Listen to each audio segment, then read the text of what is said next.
C'est probablement l'une des étapes les plus impressionnantes et stressantes qu'on ait vécues ces dernières semaines. Vous le savez, l'atelier est surélevé de près de 90 cm par rapport à la rue. Une hauteur très contraignante pour la circulation dans le lieu et l'accessibilité aux personnes à mobilité réduite. Alors, il a fallu s'engager dans une mission titanesque. Décaisser l'intégralité du bâtiment sur plus de 70 cm. Une petite piscine olympique qui s'est d'ailleurs remplie un peu trop rapidement. Les petits potes, bienvenue dans cette nouvelle vidéo. Il est 6h45, on se dirige au chantier. Ils sont déjà là, la première team d'artisans qui va bosser sur le chantier. La team de démolisseurs, ça va être un épisode incroyable. Si vous attendiez la transformation des travaux, les gars, c'est maintenant, c'est le début. Let's go!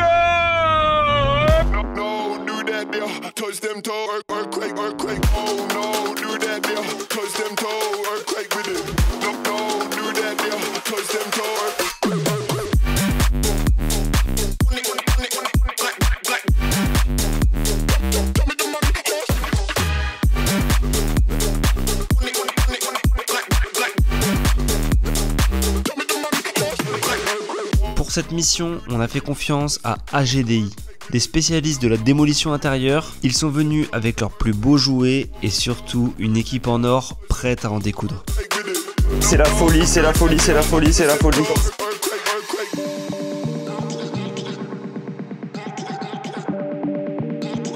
Excusez-moi, on aurait besoin d'un dentiste. On a un petit problème au niveau de la prémolaire gauche.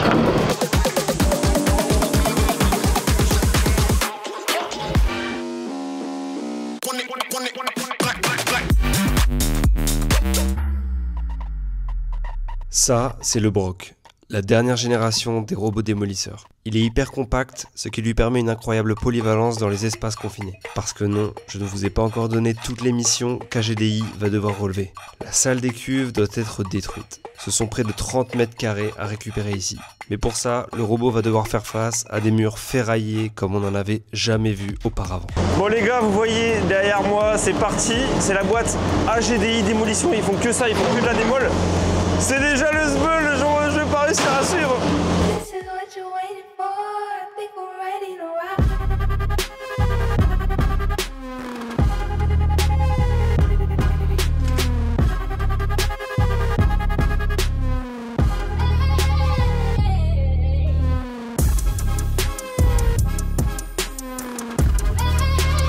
Le robot qui est déjà rentré dans sa niche, donc ils vont attaquer par la salle un petit peu des bunkers, des cuves à côté des arches. Donc je crois que le robot est déjà dans cette petite pièce là, il va commencer par ça. Il va tout grignoter, c'est assez impressionnant, vous allez voir. Ce qu'ils nous disaient, c'était un gros investissement pour leur entreprise.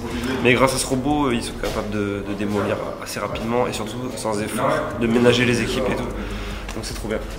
Bon c'est parti, le robot est en place, il va commencer à croquer les amis. On va pouvoir un peu voir ce que ça donne. Là, il va commencer par la partie gauche. Regardez-moi cette pince de crabe de folie. Cette énorme pince, c'est le Concrete Crusher. Elle va venir croquer le béton pour le réduire en bouillie. L'avantage, très peu de bruit, pas de poussière, pas de vibration et elle est ultra précise. Un régal pour le pilote et du plaisir pour nos yeux.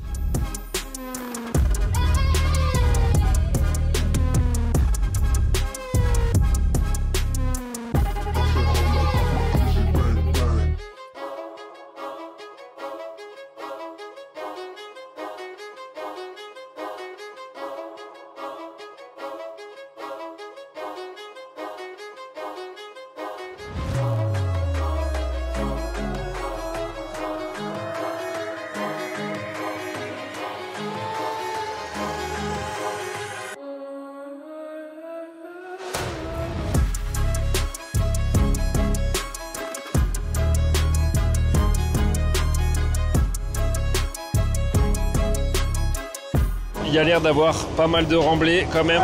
On voit toutes les briques là et il y a des zones un petit peu plus dures que d'autres où la dalle est plus épaisse apparemment. Mais grosso modo ça a l'air assez facile quand même.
Déplacement du coffre les amis, le coffre s'en va vers d'autres cieux.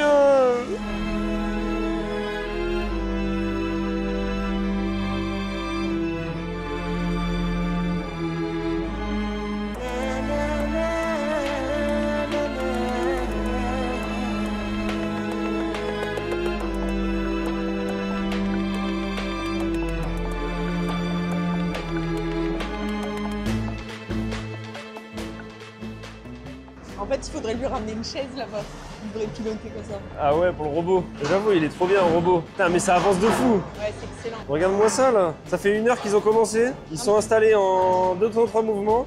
Ouais, ce qu'il y a de bien, c'est qu'il n'y a pas de surprise en dessous de la dalle. Ça se creuse vraiment facilement et pour eux, c'est cool. Et là, on voit bien comment c'est du biscuit quoi. Il y a rien. La chape, il y a rien. En fait, on en parlait, mais comme à l'époque, donc c'était une boîte de transport et que il y avait des quais de déchargement, donc ils ont surélevé en fait. Il y a beaucoup de remblais et de terre assez légère. Et en fait, ils sont pas emmerdés quoi. Ils ont fait une chape rapidos par-dessus, mais c'est un biscuit. Et là, on dirait déjà incroyable comment ils ont arraché tout en 5 minutes. Et donc là-bas, il y a le petit Bobcat là, je sais pas comment ça s'appelle, le petit camion pas de patrouille. Lui, il s'occupe de venir récupérer les gravats et aller les verser dans la benne. Et si c'est possible, on essaiera de partir avec eux dans le camion directement à la décharge pour vous montrer comment ils font et comment ils recyclent en fait la partie déchets, parce que ça va être évidemment traité en tant que déchets de type terre, déchets inertes, etc. Enfin, on verra. Donc j'espère que je peux monter dans leur gros camion. Le camion en plus il est ultra stylé. Donc si on peut aller ensemble à la décharge, ça sera le feu. J'ai demandé au chef de chantier, c'est celui avec son casque orange. Ah bah c'est lui le chef. C'est lui, pas de patrouille. Pas de patrouille. Pas de patrouille, fait-il Regardez-moi cette typographie. Oh putain, je l'ai sali en plus.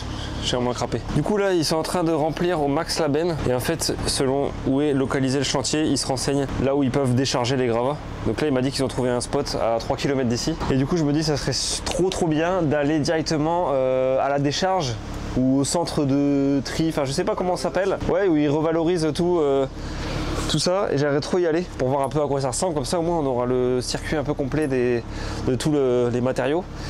Et ça, c'est leur camion.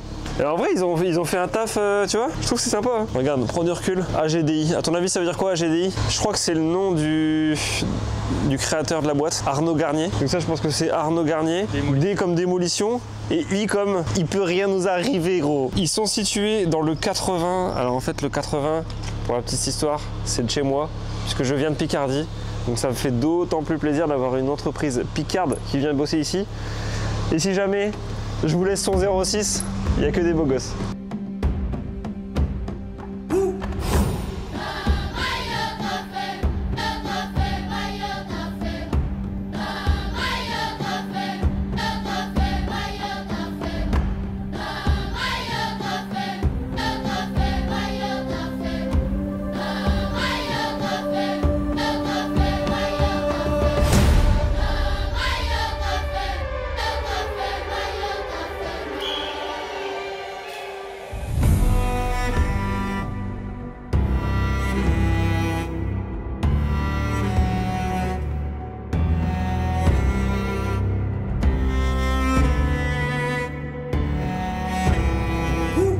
C'est le chef de la patte patrouille dans son petit Bobcat. C'est lui qui contrôle tout. Et là, au niveau du gros tractopelle, ils ont eu une petite casse, un petit souci au niveau d'un flexible. Et en fait, il y a un dépanneur qui est arrivé dans l'heure.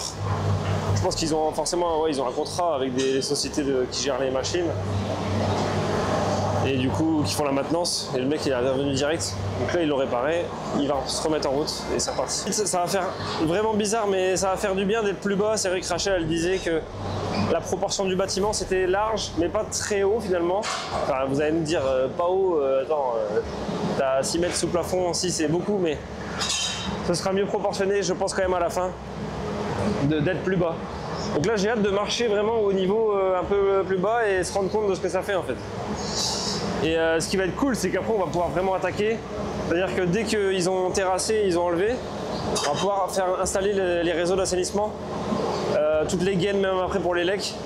Comme il y a une cuisine qui sera au fond là-bas par exemple, bon bah on va mettre tout un réseau pour les évacuations. Une grosse gaine comme ça, on peut faire venir de l'élec, du réseau, enfin tout ce qu'on veut entre la cuisine et l'entrée là où il y a les tableaux et tout. Donc voilà, ça va être cool aussi et on pourra le faire dans la foulée, donc ça va être trop bien. On va aller voir vite fait le crabe un peu, où est-ce qu'il en est. C'est impressionnant. Quand tu vois déjà toute la ferraille, ils avaient ferraillé ça comme des dingues. C'était des cuves à vin, donc c'était rempli de liquide. Donc je pense évidemment ils évitaient enfin, avec la pression du liquide, ça pouvait fissurer et tout. Donc ils avaient mis énormément de ferraille. Et ça, à la main cassée, j'imagine même pas.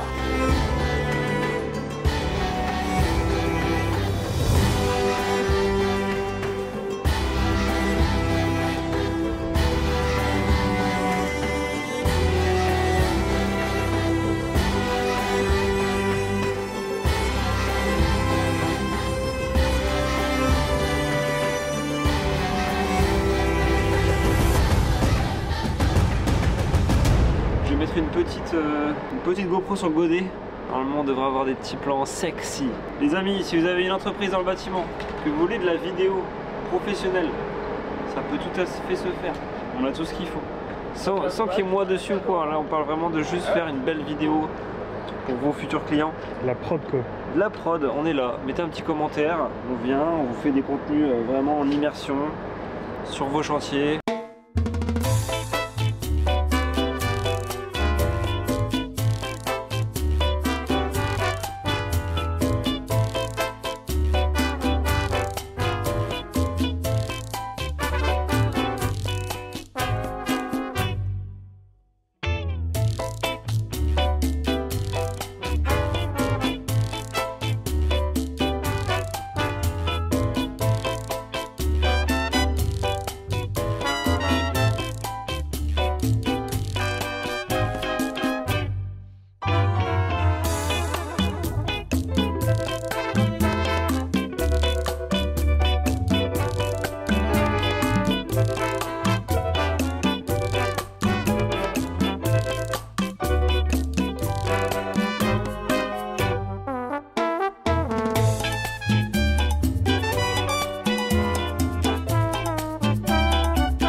Kevin a accepté de m'emmener avec lui décharger la benne, l'occasion d'aller découvrir l'envers du décor.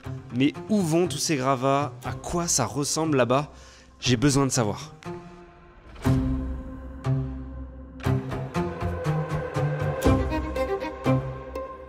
Bon les amis, c'est parti, on va direct au centre de tri avec Kevin qui a accepté que je monte dans le camion, donc ça fait plaisir. Je crois que c'est la première fois de ma vie que je monte dans un aussi gros camion. Il y a de la place de ouf. Je comprends pas pourquoi il n'y a pas une troisième place en vrai. C'est dommage qu'il n'y ait que deux places alors que ce soit aussi gros. Et tu peux quand même faire tes siestes ici. Ah oui, mes siestes, oui. Pas le temps de faire des siestes. Donc là en fait ils ont fait un repérage pour savoir où est-ce qu'il y avait un centre pour récupérer du coup les déchets. Là en l'occurrence les gravats, la terre et tout. Selon là où ils vont bosser, ils repèrent où est-ce qu'il y a une décharge et tout. Donc là c'est cool, c'est qu'il y en a une à 3 km, donc il n'y a pas trop loin à faire. Voilà, donc c'est un petit peu l'inconnu, beaucoup pour moi, un petit peu pour Kevin qui connaît pas toutes les décharges de France j'imagine. Ah non, non du tout non. Donc let's go, on va voir. Je sais pas si là-bas ils voudront bien qu'on filme, mais puis on pourra toujours demander, voilà. Pire je filmerai en caméra cachée. Envoyé spécial dans votre centre de tri. T'as ton permis poids lourd du coup? Oui, depuis mes 18 ans, je l'ai fait. Je vais avoir 30 ans cette année. Parce que t'as été routier avant ou non? Ouais. Ah ouais? J'ai fait 8 ans dans la région parisienne. Ok, ouais. En routier? Ouais, en chauffeur routier. Ouais, un petit ras-le-bol de la région parisienne et puis des gravats, des déchets, de l'empirole. Bon, on est mieux dans le nord, il y a le soleil en plus. Et du coup là vos travaux vous allez les faire, vous faites tout seul ou Non. En fait notre premier projet, donc une ancienne usine qu'on a fait en loft, là on a fait beaucoup nous-mêmes. Parce que c'est notre maison, on a pris notre temps aussi, tu vois, tu veux vraiment faire à ta sauce. Et puis on a beaucoup appris, donc moi ça m'intéressait de faire moi-même beaucoup. Et là, là c'est un vrai projet professionnel, vu que c'est un lieu qu'on va louer, c'est une salle de réception et tout. Donc déjà on n'a pas le même temps qu'on avait pour notre maison. La maison on a mis 5 ans, tu vois, à la faire. D'accord, ouais. Là en fait, on a emprunté de l'argent, il faut qu'on paye le crédit, donc là dans 1 an et demi, on va commencer à rembourser le crédit, donc il va falloir que le lieu, dans 2 ans, il faut que le lieu il soit prêt quoi. Sinon ça va commencer à être compliqué. Donc là on peut pas se permettre évidemment de tout faire nous-mêmes. Ce serait pas possible. On fait certaines choses. On essaye de stratégiquement se dispatcher. On fait les trucs un peu accessibles où on peut économiser. D'autres trucs qui sont pas possibles, on les délègue. Donc non, on prend pas mal d'artisans cette fois-ci. Donc voilà, mais après c'est beaucoup de boulot aussi de gérer tous les artisans, les plannings, les machins. En vrai c'est pas simple. Et on va sûrement faire plein d'erreurs, mais voilà, c'est intéressant. D'accord. Et le camion il se lève parfois non, quand la benne elle est trop lourde ou pas? Parce que j'ai déjà vu des camions, une fois on avait pris une benne et le camion il l'a chargé et le camion il s'est levé mais genre de 2 mètres quoi, l'avant. Ouais, moi pas 2 mètres, mais ouais, je l'ai déjà levé, ouais. Mais c'est quand elle est vraiment lourde. Ouais, vraiment lourde, ouais. Là le camion c'est bien détendu, je suis déjà à 27 tonnes. T'as le poids en temps réel là? Ouais, je fais 14 tonnes 300 à vide, je suis à 27 500, donc là il se lèvera pas. Par contre si je passe vraiment la barre des 30 tonnes, oui il va se lever, mais j'ai pas le droit officiellement, j'ai le droit qu'à 27, 28, pas plus. D'accord, donc en fait il y a une balance intégrée, trop bien. Ouais, un pesant sur le véhicule, ouais. Et là c'est tous les boutons pour les commandes, pour basculer la benne derrière en fait.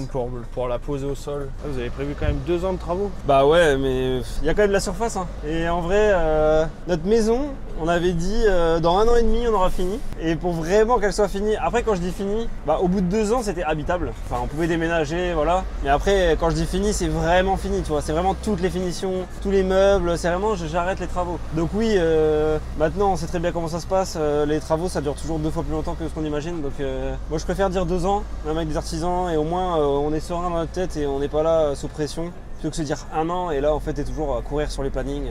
Ouais, le but c'est pas de vivre non plus une aventure où t'es tout le temps sous pression quoi, tu vois. Nous on apprend plein de trucs, on rencontre des artisans, on fait des vidéos. Le but c'est aussi de mettre en avant le bâtiment, les métiers du bâtiment au travers des contenus. Donc on veut pas non plus aller à la va-vite, stresser.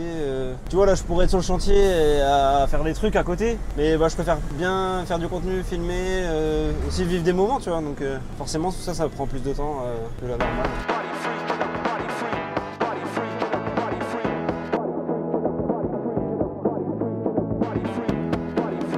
Bon du coup on va à l'accueil, on va demander si on peut vite fait filmer le déchargement, voilà. On verra bien s'ils sont ok. Bon bah c'est trop cool, ils veulent bien qu'on filme l'intérieur, du coup on va commencer par poser le camion, puisque bah, c'est ça qui va faire qu'on va savoir combien ça coûte. Et puis on va aller là-bas décharger, c'est impressionnant, il y a plein de grosses pelleteuses qui trient, je suppose, un petit peu les déchets. C'est assez ouf, j'avais jamais vu ça de l'intérieur. Let's go. Et du coup, elles font quoi là, toutes les pelleteuses? Ils font quoi là en fait? Alors, des fois, il y a des bennes comme ça et c'est pas trié, donc il faut retrier encore derrière. Et avec les pelleteuses, ils trient Oui. Ok. Et après, du coup, ça va où en fait? D'ici, ça part où? Bon, souvent dans des sites d'enfouissement ou dans des sites d'incinération, en fonction des déchets en fait. D'accord.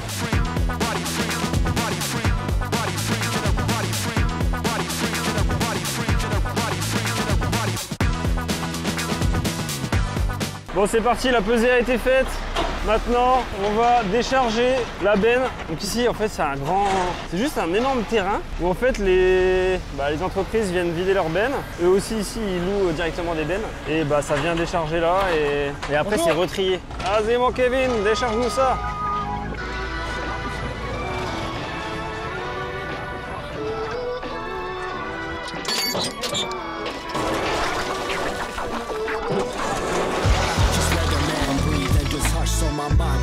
So my mind don't erupt. At times I feel I can't get enough, but I sip a double cup and I spend a couple bucks.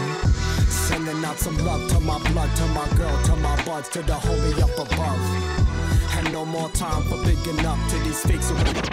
En tout cas, bah, gros merci à TS Location, la boîte là qui gère le centre de tri, de nous laisser filmer. Ça fait toujours plaisir comme ça, vous voyez un petit peu l'enfer du décor des déchets. Mine de rien, je trouve pas forcément quelque chose qu'on voit souvent. Mais sachez que tous les déchets sont triés en fait.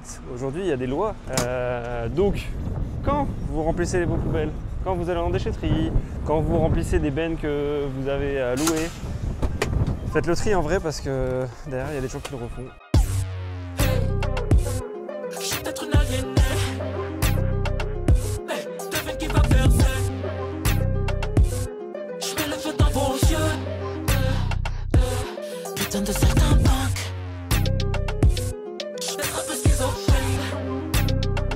Voilà, c'est profond. C'était trop bien. C'était incroyable.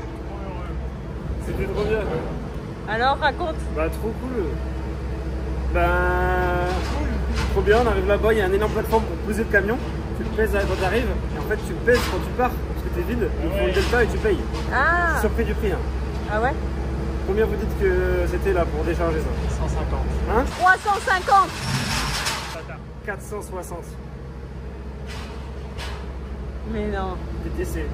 Ça leur coûte peut-être 370 quoi. Ah, donc ils marchent pas quand ils te déposent une benne en fait, ils prennent juste le prix de... Donc il y a le trajet. C'est important de le savoir en vrai parce que des fois tu te dis putain ils prennent super cher pour une Ouais, benne. bah oui, c'est hyper intéressant.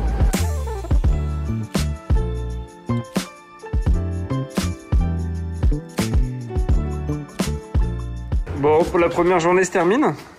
Oui. T'as vu la place qu'on gagne? Ouais, c'est ce que je disais en story. En fait, on se rendait pas compte à quel point le volume était important. Et encore, il n'est pas cassé quoi. Vous avez pas trouvé de trésor? Il faut le dire. Non mais je vous laisse encore une chance de le dire avant de rentrer chez vous ce soir. Il est pas drôle, on le sait. Si quelqu'un a trouvé des pièces d'or, c'est maintenant de... On le dira à la fin du chantier. Bah si tu trouves des trucs archéologiques, tu le dis, tu te prends un délai, ils stoppent tout. Et ils ont dit, c'est l'État qui a pris. Bah, c'est pour ça qu'il faut Ah ouais. le dire. Tu trouves des lingots d'or, tu le gardes pour toi. Hein. Oui. Non mais si vous trouvez des pièces d'or, prenez-les, hein. Nous le dites pas. moi je le ferai. C'était une bonne première journée. On se dit à demain, reposez-vous bien. Pour la suite des aventures, ce n'est que le début. Alors Emilien, t'es prêt pour cette nouvelle journée? Ouais, il y a les gars, ils sont là. Moi, je comprends pas, j'ai les yeux collés depuis ce matin. Mais ça va là.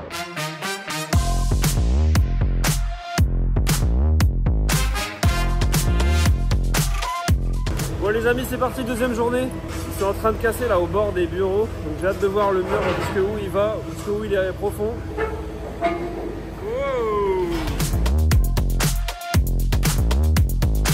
Ça va, on a du mur là.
Bon les petits potes, ils ont vraiment bien avancé dans la salle des cuves. Regardez, ils ont déjà cassé tout ça, c'est cool. Après il faut ramasser encore tous les gravats, il y a pas mal de ferraille, mais c'était vraiment un truc de dingue les murs. C'était ferraillé comme jamais. À demain. À demain. Toi Rodrigue, tu restes là ce soir? Quel métier? Il a du courage. Là, c'est la ferraille, il faut qu'il coupe en un ou... Ouais, c'est la ferraille qui est emmerdante ici. Bon, t'embête, hein. Ce soir, si j'ai rien à faire, j'irai couper 2-3 fers. T'embête, hein. Demain, t'arrives, y a tout qui est coupé. Hein. C'est l'enfer, ces fers. Et puis moi, le robot, ça a du coupe énormément en pression, Ouais. mais ça tire pas et ça pousse pas. Et ça, c'était quoi? C'était... Ben, Les cuves à vin. On le voit bien là-bas, en fait. Là-bas, là-bas, c'est vraiment, on le voit que c'est vraiment les cuves. Parce que c'est les peurs, Ouais, Bah la pression des liquides quoi, mais bon, je pense pas que non plus à ce point-là, mais bon. Que la faïence elle soit posée. Ouais. Au-dessus de la faïence, il y a du verre qui a été remis. Ouais, ben oui, ça vous comprenez pas. Bah si, apparemment dans le vin, il carrelait avec du verre. Ouais. Ah ok. Quelqu'un m'a dit. C'est ça que c'est du verre. Ah ouais, c'est saloperie. Ah, je boirai plus jamais de vin, je te le dis moi. C'est que le début hein. Ouais, là on n'a encore rien vu. Dans quoi on s'est embarqué encore? Bon, en tout cas, pas de mauvaise surprise. Ça, c'est cool. Parce que sincèrement, dans mon premier projet, dans ma grange, on avait commencé à creuser comme ça. On est tombé sur une énorme cuve de fermier. C'est de la taille d'une piscine olympique. On a dû... Mais non. Bah si, elle était énorme. Olympique. C'était énorme en mètres cubes. Là, on n'a pas de surprise. Donc ça, c'est cool. Pour l'instant.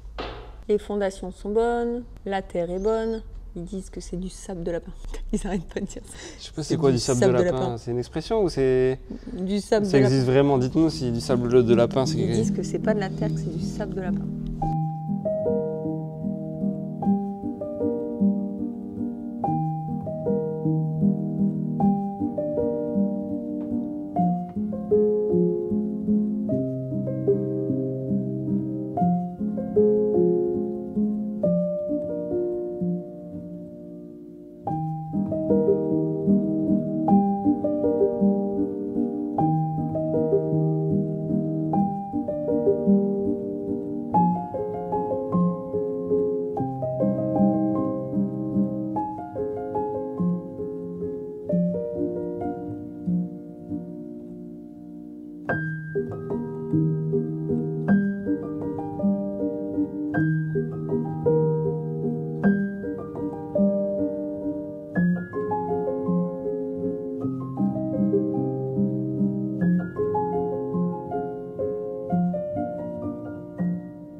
Bon les petits potes, 4e jour de démolition. En parallèle, il y a les couvreurs qui sont arrivés, la charpente qui commence. Donc là ça bouge à mort sur le chantier, là ça y est, c'est vraiment parti.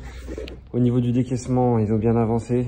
Là on est, je pense qu'on est même 80 cm sous le niveau de base. On est en train de faire une piscine olympique, hein, littéralement. C'est assez impressionnant. Il fait frais du coup, comme on est à même la terre. Donc ça fait du bien. Mais ça avance et franchement ça c'est trop cool. Ils ont encore toute la semaine prochaine je pense. Facile. Donc voilà, mais bon, c'est trop bien, c'est magnifique. Ça te donne envie d'avancer là, ça y est. Et les couvreurs donc, sont arrivés, ils ont commencé à bosser, à faire des petites choses, notamment remplacer quelques sablières dans la charpente du 110 que je vais vous montrer. Je vous mettrai des images juste après. La sablière qui était bien piquetée, bien abîmée. Et aussi, en parallèle, ils ont démonté une autre toiture. Donc en fait, vous voyez là où il y avait les cuves, on a un toit en béton, donc poutrelle, avec ourdi et ils ont coulé. Et en fait, au-dessus, je vous mets des images, on avait un toit en bac acier qu'ils avaient recréé après coup, je pense, pour faire l'étanchéité assez facilement. Sauf que ce toit en bac acier, il était posé avec des petits pilotis sur la dalle béton. Très mal conçu. Donc en fait, il fallait qu'elle se soit enlevée. Donc en fait, les couvreurs, ils sont venus démonter le bac acier ce matin pour que les démolisseurs puissent faire le boulot au niveau de la dalle et pas être gênés. Donc on va aller voir, on va monter un petit peu, voir ce que ça donne, parce que du coup, juste au-dessus de cette petite trappe, c'est le ciel. On va monter voir. C'est rare qu'on vienne sur le chantier et qu'on sache pas ce qui s'est passé et que ça a avancé. On va regarder ça. Mais je vois déjà de la lumière naturelle, ça va faire du bien ici. Ah ouais, c'est grand en fait. C'est aussi grand que... Ça donne envie de faire une terrasse. Viens voir. Ah ouais. Bah oui, pourquoi on fait pas une terrasse en fait? Attends, j'arrive. Tiens, attrape ça.